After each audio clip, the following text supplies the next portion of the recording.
لو انت من الاشخاص اللي بتبحث عن التغيير ونفسها السنة دي تكون سنة غير اي سنة مرت عليها وتحقق فيها تغييرات، فركز معايا قوي عشان انا هديك مفتاح السنة دي من علم الاعداد.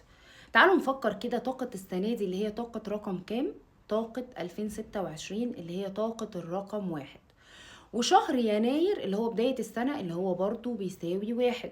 وده معناه ان يناير واحد وان 2026 واحد.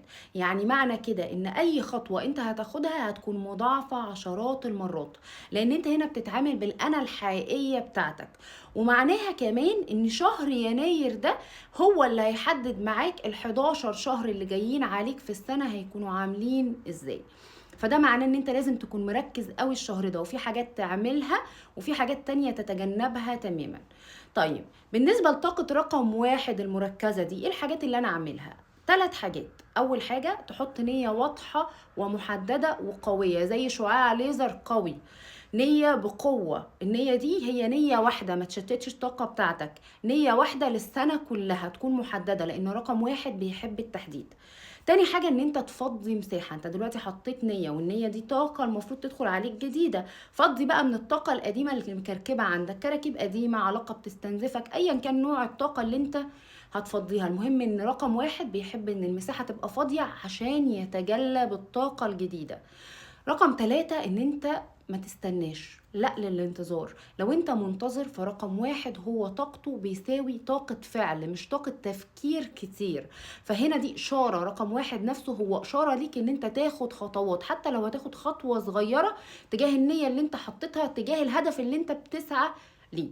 دي 3 حاجات تعملها الشهر ده ضروري، حتى لو نية بسيطة جدا هتفرق معاك في بقية السنة بشكل كبير جدا لا تتخيله.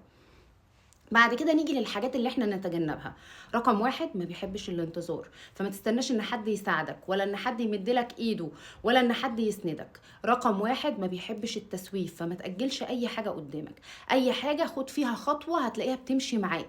لو أجلت ده هيأثر على طاقتك فهتأجل حاجات تانية اكتر، فهتلاقي ان الاهداف اللي انت وضعتها نفسها بقت في حالة انتظار، فهتلاقي الطاقة بتاعتك كلها في حالة انتظار. لا للتأجيل، لا للتسويف، لا لأي شيء يعطل طاقتك. خد خطوات بسيطة وانطلق، هتلاقي الطاقة بتفتح معاك، لأن طاقة رقم واحد هي طاقة البداية، هي طاقة الولادة، هي طاقة القوة الشخصية.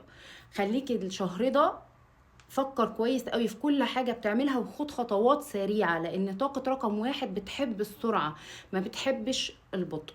ان شاء الله السنه دي تكون سنه سعيده علينا جميعا، ونقضي السنه دي بتحرر وبوعي عالي. اي حد عنده استفسار يقدر ان هو يبعت لي عبر الرقم الموجود على الشاشه او الرقم الموجود في البايو.